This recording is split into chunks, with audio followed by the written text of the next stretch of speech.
Magandang hapon mga kabakyard. At ngayon po ay papakita ko po sa inyo yung mga ginagawa nating mga pabong may bulutong. Bali itutuloy po natin ito para makita nyo ang pagbabago o pagkagamot ng ating mga pabo. Bali papakita ko pa hanggang mga 2 araw pa o 3 araw pa bago tapusin itong vlog nito mga kabakyard. Kasi para paniwalaan po ng ibang nakakapanood sa atin na mabisa nga po ang naipakita ko o naibahagi ko at naibahagi ko kung paano ang pagpapainom nito. Ayan po, at itutuloy po natin yung mga ginagamot natin mga bulutong at papainumin pa po natin ngayon sila. Ayan po. Sandi po at kukunin ko po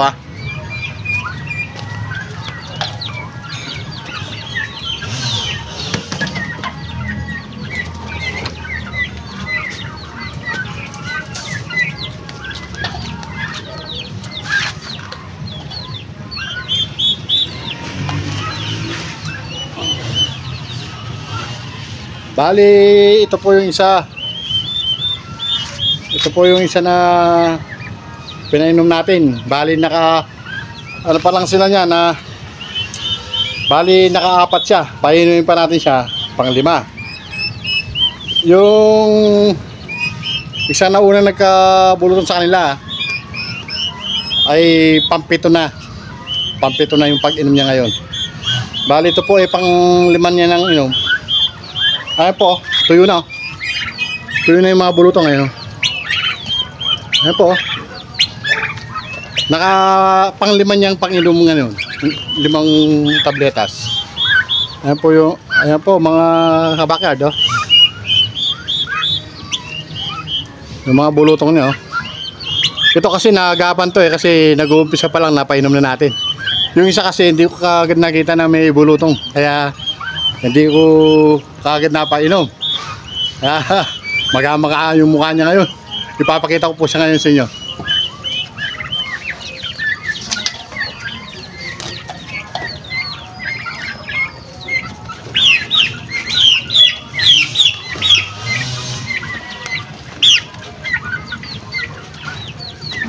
Ito na po yung isa na ano din, grabe din, medyo grabe din to mga kabakyard. Pero tingnan nyo po, nahulog na yung kanya. Tingnan nyo po yung mata niya Ayan Ayan nahulog po yung bulutong Ang laki dati nung una ipinakita ko po sa inyo to. Malaki yung bulutong niya sa mata. Ayan nahulog Nakailang ano pa lang yan. Bali pang-5 ngayon. Bali ito at saka yung nauna kanina, hindi ko na po painumin yan. Last na yung ngayon. Kasi ayos na sila Wala nang bulutong Gamot na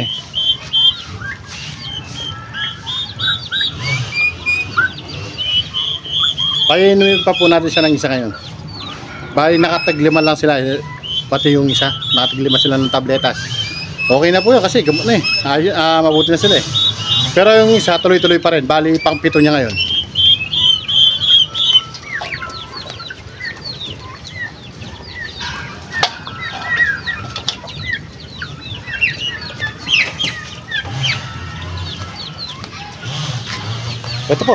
Ito po mga kabakyard Papakita ko po sa inyo. Ito po yung grabe. Ito po kasi yung pinakauna Ayan po siya Tingnan niyo po yung bulutong niya. Bali nakaan na tabletas na po ito. Ayan yung bulutong niya Sarado mata niya Mga ilang araw lang mahuhulog yan. At ipapakita ko po sa inyo pag nahulog na yung mga bulutong na ito. Mga 2 araw na lang siguro o 3, ayos na ayos ito. Para doon ko na tapusin yung vlog nito. Hindi ko kagad i-upload tong vlog na to hanggat hindi maayos ang mga ginagamot natin. Papakita ko po sila sa inyo. Dati hindi na kumakain to Pumayat to nung ilang araw. Ba't yun Ang laki ng butsi Kumakain na po siya. Tama, malakas na. Maligot na siya. Ibig sabihin yan, mabuti na yung mga bulutong niya Wala po tayong ibang ginawa dyan Tuyong-tuyo to. Ang dami pero tuyo. Wala po tayong ibang ginawa kundi magpainom ng gamot na sinasabi ko. Hindi ko po inaano yung nire-recommenda yung pangalan ng gamot na to, pero itong gamot na ito ang naituro talaga sa akin nung kaibigan natin doktor. Veterinarian. At maayos naman po. Napabuti po niya yung mga nagkakasakit kong pabo o nagkakabulutong kong pabo. Nung una po nangusumi din ako sa ganyan Napatayan pa nga ako minsan nun. Matagal na po yun, mga 3 years na. O 2 years may. Sige po, sige po, papainom ko rin po ito. Isa pa. At pag maayos na sa puppy to, okay na. Po. At tatapusin natin ang vlog na to pag nahulog na yung mga bulutong. 3 days later. Hello mga kabakyard. Tutuloy po natin ngayon yung vlog natin. At tatapusin na natin ngayon dahil maayos na po yung mga ginawa natin mga pabo. At maayos na po sila at pakakawalan na natin. Kasi ang gugulo nila doon, nanggugulo sila dahil ano daw, gusto na nilang makawala. At po, yung ginamot natin, after 3 days, naayos na po. Pero yung grabe, medyo meron pa, kaya lang hulog na po lahat. Ito po yung wala na po talaga pakakawalan na po natin siya. Ayan po at nakita nyo naman, maayos po yung pagpapainom natin ng gamot sa kanila. At nakatulong na malaki ang Thymol. Yan po ang pinakagamot ng mga bulutong ng pabo at manok. Ay po sa manok, lalong mas matindi yun, mas magaling po. Naisubukan ko na po. Hulog ka agad yung bulutong pagkainom ng lang Thymol lang. Ito po, pakawala na po natin po mga kabakyard. Gusto na po nilang makawala Ito ba.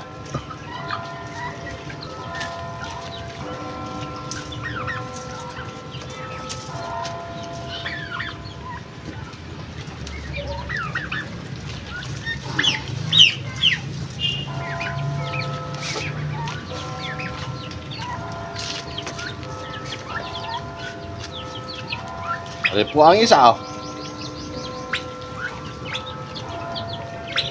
Ayun lala po, hulog na talaga wala na po yung kahit anong bakas.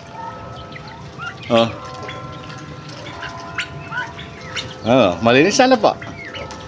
Pakakawalan na lang natin kasi nagtutukaan yata sila tinutuka sila doon sa scratch pen ng mga ibang alaga natin naubusan sila ng balahibo dito sa likod. Ang daming sige po, ito pakakawalan na lang po natin.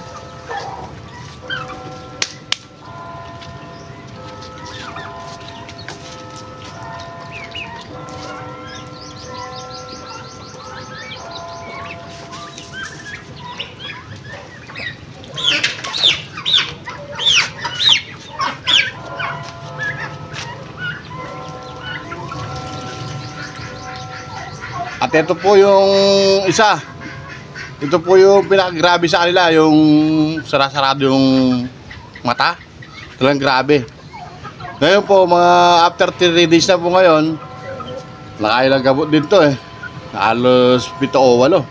Kasi talagang diniretso po natin yung paggagamot sa kanya kasi talagang sobrang dami ng bulutong.